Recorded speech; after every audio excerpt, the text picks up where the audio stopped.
Hey,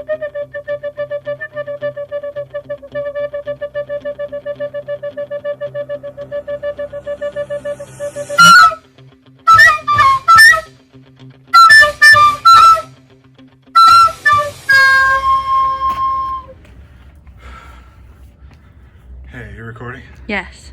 So, welcome to Get Fit with Clark, Season 2. Another exercise that you can do to keep yourself in shape while we're in quarantine is called a push-up. A lot of you know this one, but let me show you how to do it the right way. I get a little extra bonus because I have a gut, so I can't go down as far.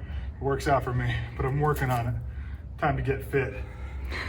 What you want to do, have your arms a little bit wider than shoulder width apart.